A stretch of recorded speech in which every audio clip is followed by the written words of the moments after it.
Moving right along, we're bringing up Terence Lee to interview the co-founder and CEO of MyRepublic, Malcolm Rodrigues. Everybody, please put your hands together. Thank you. We're going to get started right away. So I think everyone in Singapore kind of knows MyRepublic, but I guess if you're from overseas, you might not. So Malcolm, could you perhaps just introduce MyRepublic? Sure. Thanks, Terence. So MyRepublic, we're a internet service provider.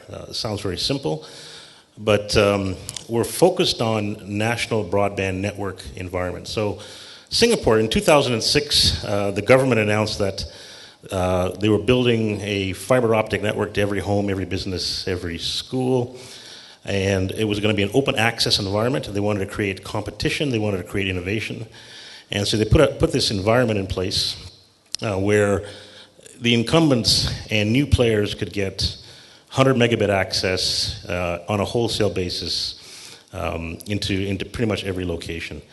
It was such a good idea that around the region, I'd say within a year and a half, Australia, New Zealand, Malaysia decided to do the same thing.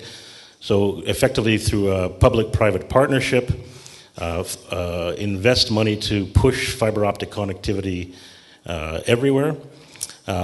Since then, other countries have announced it. So China announced a $320 billion NBN initiative. Thailand, Taiwan, Brunei. There's about 10 other countries in the region that are kind of doing it. And so we describe ourselves as a telco that's focused on national broadband networks. And we like it because we can come in and compete against incumbents on a level playing field. So we started in Singapore about 2 years ago. And it's been a great ride. We launched a 1 gigabit per second service for $50 a month in January. It's the first offer of its kind in Southeast Asia, and we're quite proud of having done that. And we're now looking at opening up a New Zealand office and launching services down there by the middle of this year. That's great. So you guys are going up against some really large companies like Singtel, StarHub, and M1. So why were you not crazy to start it back then and go against the giants? Yeah, I think we were crazy, and I think if you're a startup, you need a little bit of crazy in you to kind of go and do some of these things. But we had a bit of inside knowledge. So I worked at StarHub. I worked at the NBN company called Nucleus Connect, and I kind of had a good sense of the economics. And I've been in telco for over 20 years. I saw long distance get deregulated. Big companies like MCI, Sprint kind of emerged out of that deregulation. Local loops were unbundled. You could buy copper and become an ISP 15 years ago. There were some big companies that kind of emerged from that. TPG, IINet in Australia are great examples. And this NBN deregulation, it's 10 times bigger. It's a huge event, and people don't really appreciate how significant it is. Before, you couldn't compete against Singtel unless you had $5 billion. You had $5 billion, you could come in, you could build infrastructure, you could compete. Today, you don't need anything. Today, that infrastructure is there, you can access it. You can access it on a variable basis. You only pay for it once you sign up the customer. And as well, we had no legacy, so we built, we describe it as a thin operator model. So everything we do is in the cloud. Today we do 25,000, we bill and invoice 25,000 customers. We add 2,000 customers every month. It's all in the cloud. All the invoicing, all the CRM systems, everything's in the cloud. I think when I was at a telco before, we spent $300 million on an IT platform. I think that was just the upgrade. That wasn't even the base cost. We built a cloud-based CRM billing accounting system by taking kind of the best practices from the cloud and stitching together through open APIs. And I'd say we spent about $80,000 to do it, and our running cost is around $3,000 a month. So it's what we have is we think we've re-engineered the economics of telco. In Singapore, we break even at 1% market share. We sort of target 5 to 6% market share, and ever since we launched the 1 gig service, we think we're getting between 10 and 15% of people who are switching over to fiber optic now. So when you guys started, you had 10 million in investments, was that correct? We actually started with about 2.5 million. 2.5 million. Yeah. And how many angel investors were involved in?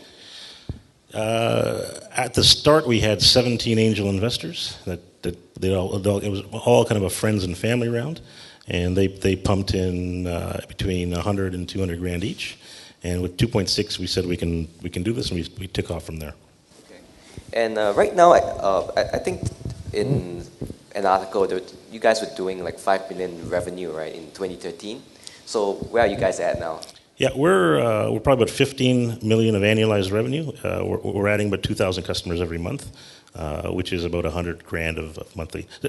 Telecom is a beautiful business. It's all recurring revenue. You know, it's when you're selling software packages or selling bundles, you got to kind of find new customers every month. Telecom, you could actually take a month off and you still get the recurring revenue kind of pumping in. So one interesting aspect of what you do is that you offer something called the teleport service, which is kind of like a VPN where you allow people in Singapore to view sites like Hulu and Netflix. So is that an attempt to kill off Singtel's MioTV or StarHub? I don't think so. I think we saw a market. People would say, hey, you know what, we have a VPN, we want to access content in Europe. But it's complicated. I need to configure a VPN on a laptop, and it doesn't work on tablets. So we just developed something in the network. It's all a network-based VPN routing. It just works. So if you're on our network, you can just kind of access it. And I would say we look at our network. Probably 55% of our customers use it at least once a week. Which is, I think that's phenomenal. I think people. I think the pursuit of online content is growing dramatically, and it's not that people are trying to circumvent the system. They just want content. You know, if it was available, if it was here, they would buy it. I think people are more than willing to pay for it. It's a lot of it is MioTV, StarHub. You know, when you have a set-top box, it's still the model where you take a family unit and you sit down at 8 o'clock at night and you open up the TV guide and you decide what do you want to watch, and you sit down and you sit there holding hands watching a TV show for an hour. It doesn't happen anymore. It hasn't happened in my household in years.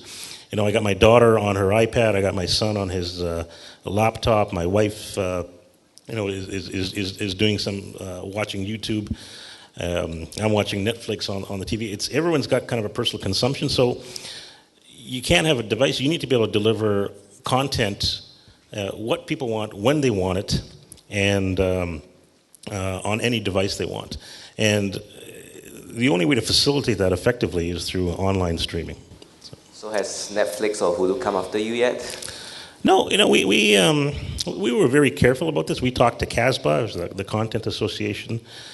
We talked to their lawyers. We talked to different content providers, and they've said, well, they view it as what VPNs are. They view it as a parallel import. You know, it's like cars coming in from Malaysia, pharmaceuticals coming in. Their view is they view content in three categories. It's black, it's white, or it's gray. And if it's black, it's illegal. Somebody's ripped a DVD, made it available, and people are stealing content. If it's white, it's legitimate content distributed by a legitimate provider across a legitimate in the region. And gray is something like watching Netflix out of region. And they like it because people are paying for content. They believe that if the gray didn't exist, people would turn to black. And that's kind of what they like to avoid. As well, I think some of the incumbents in Singapore have been trying to figure out whether VPN should be banned or not banned. And the Minister of Law came out, I think about a month and a half ago, and said VPNs are fine. And they're not. There's nothing wrong with them. And it's very supportive. So it's one of these ones where it's sort of like, I think there's a Jurassic Park. There's a saying, life finds a way. Well, people find a way. If they want to watch content, they find a way. And if it's easy and if it's cost effective, they'll do it.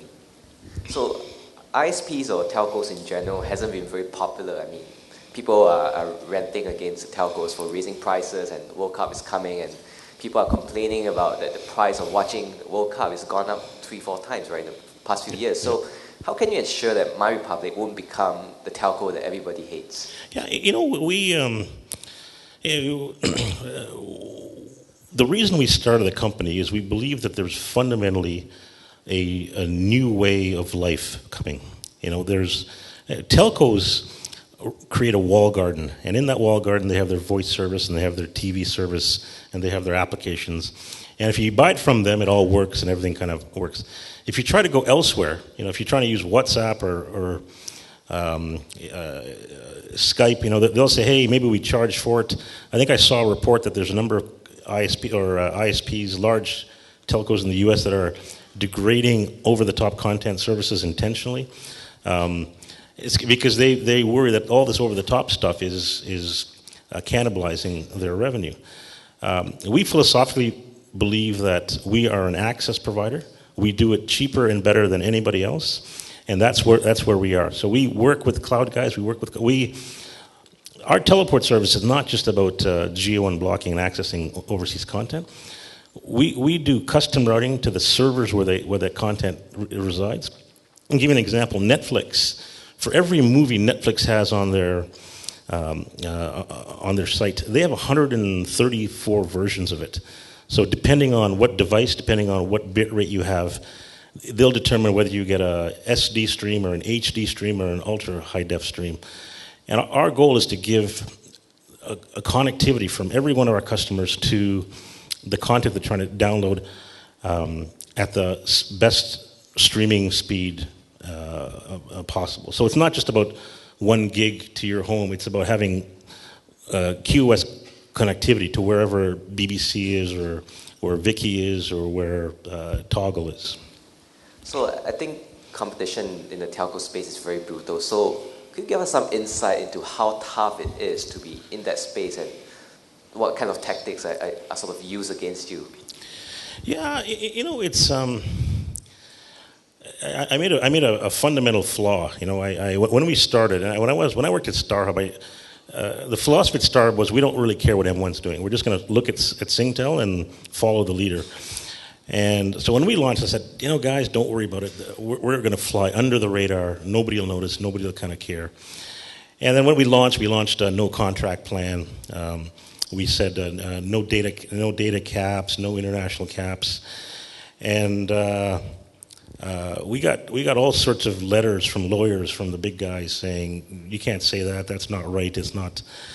And I didn't really understand why we were causing a buzz. We were getting 3-4% market share every month of new people switching. It wasn't dramatic, and I think it's because we're an unknown. I think the big three guys have formed an oligopoly. They have a sense of where everybody's at, and there's a comfort zone in terms of where they play, and we were a bit of a wild card. So I think that there's been price wars, there's been promotions that have been done, but we've never been a price leader. We're not about being the cheapest. We're about providing quality. So, if you ask somebody 10 years ago if you could keep one utility in house, what would you want? They'd say, well, I like my TV. I need my TV. Today, people will say, get rid of my electricity, get rid of my TV. I want my internet connection. I can't. If my device is not connected and I can't look at my handphone or smart tablet every 30 seconds, I start to go into panic. And so being connected is becoming more and more critical, and people want a quality connection. We have, I bet you, 5 or 10% of our customer base have switched. When they first switched from a DSL connection, they went to one of the big three fiber connections, signed a 2-year contract, and before that contract's run out, they've switched over to us because it doesn't work, for what they want to do. And people kind of go, "What are you talking about? The internet is fine." And then but if you really look at it, I would say everybody's internet is the same for 16 hours a day. What you really want to do is people who want to do gaming, streaming between 8 p.m. and 2 a.m., that's kind of when the rubber hits the road, and that's when the other networks really start to struggle. And that's when we make sure that that's the time when people are consuming content, that's the time when people are trying to use applications and play online games, and that's when we make sure it kind of works. And we don't we don't do any. Our engineering is completely non-conformist in terms of how we do it. We prioritize video traffic and gaming traffic, just to make sure the user experience is without question. Yeah, you guys have certainly stood out. So shifting gears a little bit, I mean, being an entrepreneur, it's kind of new for you, and yet not, because you sort of started your own business, you were spun out from StarHub, right? So how is this experience, like what are some of the biggest mistakes that you've made so far, and what do you learn from them? Yeah, I think one of the things that we've learned is, like, I worked in large telcos, or at least mid-sized telcos, most of my career, and the one thing I've learned is that you can make mistakes. You know, when you're in a big company, you make mistakes, you get fired. You know, it's a painful. It's probably one thing that holds them back. As in a small company, I would say that we believe everything is about speed, and it's about keeping moving, and we make decisions. And I would say probably 3 out of 4 decisions we make are the wrong decision. But because we made the decision, we learn from it, and you can kind of back away from it and kind of keep going. So I think too many people sort of get stuck and not doing stuff. I think, you know, in terms of what we would maybe have done differently, I think we would have been much more aggressive. You know, we raised a little bit of money, we did a bit of thing, and we tried to kind of ease into the market. And then I think on a couple occasions now we've done kind of a big bang branding, and it's had an effect. You know, and we've seen the numbers take off and hit a new plateau, and they haven't really backed off that plateau. I think the founder of GoDaddy.com, he's got a bunch of these videos on the site that talk about helping startups and what you should do. And I remember watching one, and I thought that it was one of the most insightful things I've ever seen or heard. And he said, if you're a startup, he said, find something about your product that differentiates you from the competition. You know, so whatever it is, it could be cheaper, it could be a different color, it could be faster. Just make sure it's got something differentiated. And then he said, tell people about it. And he said, and that's really around getting the word out. You know, we do a lot of effort in online social media engagement, telling the story. Our customers tell our story for us as well, which is kind of great. But it's really, you know, we didn't do that enough. We sort of say, hey, this is great, people will just figure it out. And so I would say we should have been much more aggressive on marketing a lot sooner. You need more money to do it, but you know, I think we should have raised more money and gone much more aggressive. So, being an entrepreneur, I guess it's also tough for family and so on. So how do you manage that? I sent my kids away, so they were here. I said I can't afford schools here, so they're back in Vancouver, and they're going to school there. And so that's tough. I don't see them anywhere near as often as I'd like. It is a financial sacrifice. But you know what? People, you kind of settle into it. And my biggest regret is I wish I had done a startup 20 years ago. This is the most gratifying way to live your life, you know. And you know, you go through everything you do. You impact the world. You walk home every day knowing that things were accomplished, that you didn't just move pieces of paper around on the table. And the other thing is, you know, startups fail. People fail. You know, if you're a startup, you need to appreciate that you're going to fail 3 or 4 times before you really kind of take off. You know, and that's okay. You know, that you learn from it and you kind of get better. And it isn't necessarily that you didn't know what you were doing and it was a bad idea. There's a number of reasons, and a lot of it's timing. So it hasn't been easy, but you know, I think we kind of turned a corner. We have strong revenue. We're opening up a second office. We've had strong investment coming in over the last few months. So it's I think we're almost in a happy place. So. You guys are profitable right now, right? Sort of. We launched as 1 gig service, so we made a $3 million capital investment. So we're kind of going through that right now. If we didn't do that, just on the base product, we're profitable. It'll take us another 4 months to kind of pay back the $3 million on what we're doing. So. You disclose your net profit? Right now we have no net profit, so we'll be EBITDA positive in August. So it's interesting you mentioned that you if you could turn back time, you would start a company, say, 20 years ago. So would your advice be the same to entrepreneurs out here in the audience to start as early as possible? Because in this space, it makes more sense for you to have the experience and the insider industry knowledge, right? So how do you weigh that? Yeah, it's a lot of it's timing. I think that we are at an age now that doing startups is it's never been easier or better. I think if you were trying to do a startup in Singapore 5 years ago, it would have been brutal. There's in fact, when we started, it was difficult.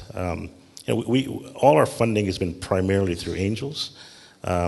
Every time we talk to a VC to try and get Series A or Series B, it's a painful conversation, and we sort of say, and we've never been so organized that said, hey, we think we're going to need $2 million 8 months from now, so let's start talking to people, which is kind of the timeline that you need to put some of this institutional funding in place. So we were kind of fortunate. There's a lot of very, very wealthy individuals in the Singapore market. I think I heard a statistic that there's something like 80,000 people with $1 million of liquidity. So we've raised a lot of money through angels. And so I think the timing for it is better than it's ever been. But I think you need experience, but you can pull a team together with relevant experience. I think what you need is a vision, and you need a plan, and you need to work hard at it. So you mentioned your conversations with the VCs. So how painful were they? We have no VCs on our investment side, and I don't think we ever will. So why not? It's too painful. Right? It just. I mean, you guys all know. You guys have all talked to them, right? It's. A lot of it's what you need to. I'm not saying that you don't do it, but you need someone who kind of understands your business and understands what you're trying to do. And a lot of people, they love cloud apps. They love social media apps.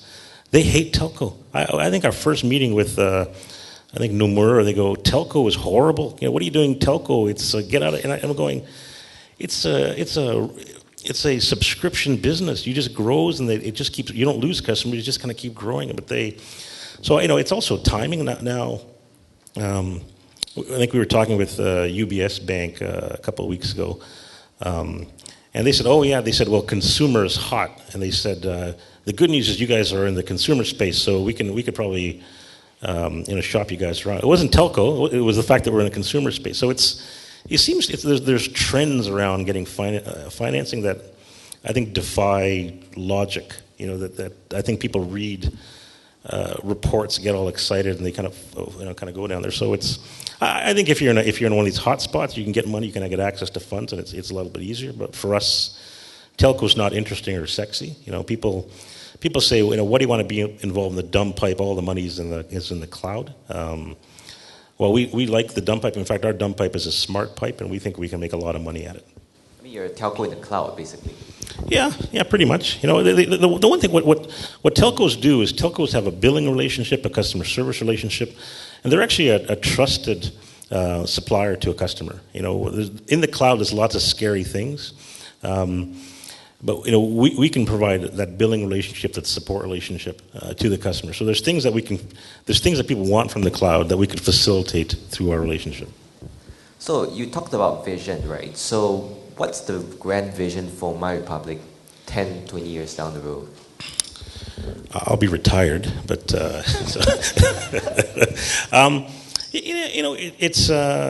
it's continually evolving. If you asked me that question 3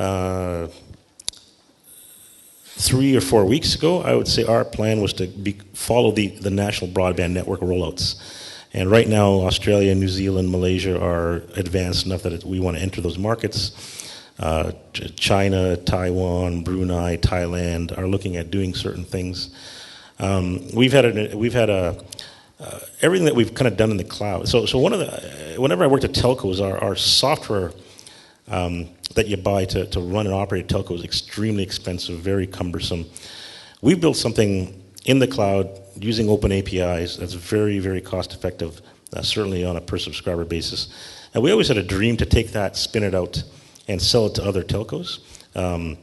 So we had a funding partner come in. They had the same vision. And so one of our processes now is to spin out a division called MyRepublic Labs and take all the effectively cloud things that we're doing and put it in there. Teleport is an example. It works on our network, works on your home.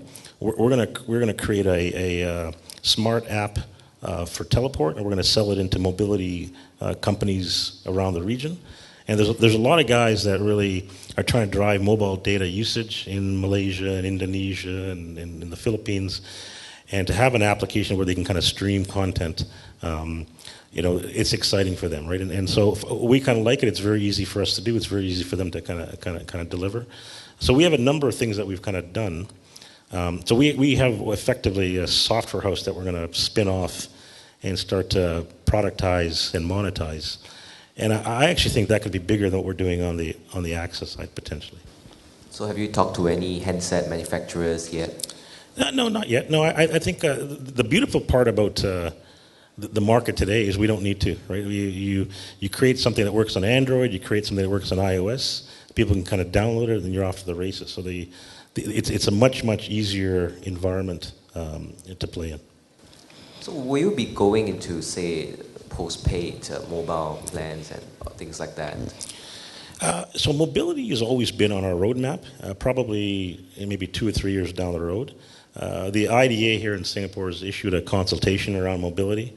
So we're not really sure what their plans are around that, whether that's something they want to do in the short term or the long term, but we'll participate. And if it makes sense, we'll definitely look at it. Also, do you have an exit strategy, or are you in it are you going to IPO, for example?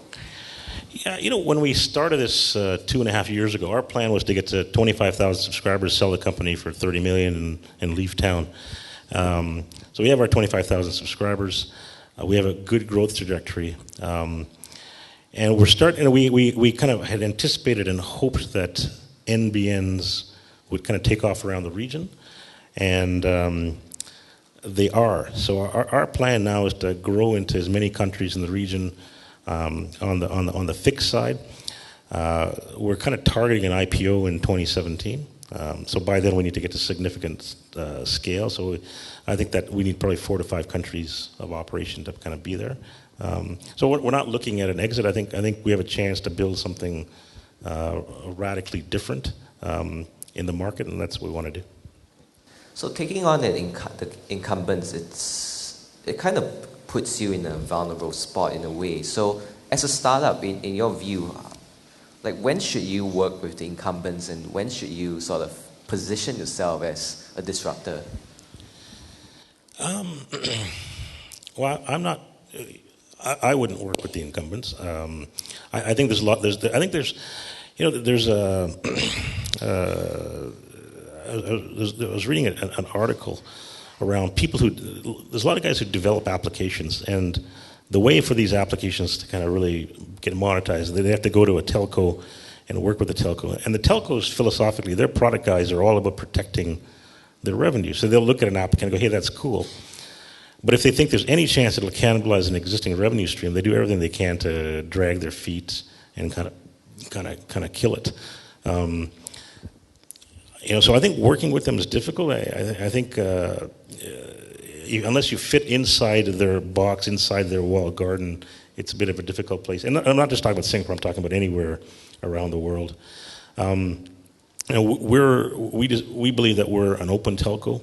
One of the things that we want to do is expose our network APIs to different content providers to help them monetize it. So the access network isn't just a cloud, an unknown cloud. We can actually extract browsing history. We can extract through deep packet technology what people are doing, and you can use some of that data to create a very specific targeted advertising if you wanted, a very specific user or customer experiences on different websites. So that's something that we're talking to different people around, being able to work as a telco. And like I said, philosophically, we're not trying to build these. We don't want to compete. Unlike some telcos, we don't believe that we can compete against Google. We'd rather work with Google and And the hundreds of companies out there that'll become as big as Google one of these days. There's a lot of great ideas, and we just want to help facilitate them. So being a CEO, right? So what keeps you up at night? Money. So it's it was interesting hearing the previous speaker talk about. It seemed like he was constantly raising money, and it's been like that for us. We have a great team who run the business and drive what we're doing, and it kind of moves along. And inevitably, every 3-4 months, we kind of go, if I do this and this and this, then the money's going to last another 6 months or 3 months, and what are we going to do it? So, I think that's always the toughest, and especially if you're sufficiently funded, you can take certain risks and do certain things that maybe we can kind of grow you a bit more. But I think we've kind of are reaching a space and time where that's becoming less and less of an issue for us. So being a CEO, there are many aspects to it. So to startup founders here who are just starting their company, doing this for the first time, what advice would you give when it comes to management, managing your team, crafting the vision and communicating it to the team members? There's if you go online, there's a Netflix. Netflix has a slide deck on the corporate culture that they are looking to build. It's like 120 slides, and I think after about 60 slides, I kind of lost interest. But the first 60 slides are phenomenally interesting. And when we started our company, it was all about culture, right? So I worked at companies before, and if you don't have the right culture, it's toxic and it's destructive. And you want a culture where people work together, where there's collaboration, where people like to come to work. Every time we do a hire, I explain to them that our goal is to have a company where you wake up on Monday morning and you are actually excited because the weekend is finally over and you get to go to work and have fun, right? And that's what you want to create. You want to create a wonderful environment where people are kind of thrilled to kind of come to. In that in Netflix, they talk about a concept of a person who's a brilliant jerk. So sometimes you have people that kind of work together, but there's somebody who's really, really smart, or you think they're really key, but they rub people the wrong way. They don't treat people with respect. It's destructive to the process. I had about 15 years ago, I was at a company, and we just gotten acquired by a larger cable company, and the CFO of that company. He'd kind of come in and he was visiting our office, and he I think the receptionist had a phone call, transferred it over, and something happened. So I was just sitting in the foyer, and the guy came out, the CFO came out, and he yelled at the receptionist for dropping the call, and they fired him the next day. Right? And he'd been the CFO for like 8 years, and they fired him the next day. And they said, you need to treat people with respect. This is a culture that you're trying to build, and it really kind of hit home for me. You can't have people that feel that the work environment is destructive. It's got to be about phenomenal culture. It's got to be around. You need to believe you're building something great. You need to believe you have a phenomenal team that you're working on. I guess we have time for one more question. Culture is interesting because it's easy when you're like running a small team and you bring down the culture to the rest of your team members. But as the company goes bigger, you have less time to spend with each person. So how do you maintain the culture? A lot of it is you hire good people. It's the same thing. They discuss how growth historically. As you grow, you lose the ability to manage culture, in that Netflix culture discussion. And they talk about always hiring great people and empowering them. If you're trying to manage everything from the top, you can't do it.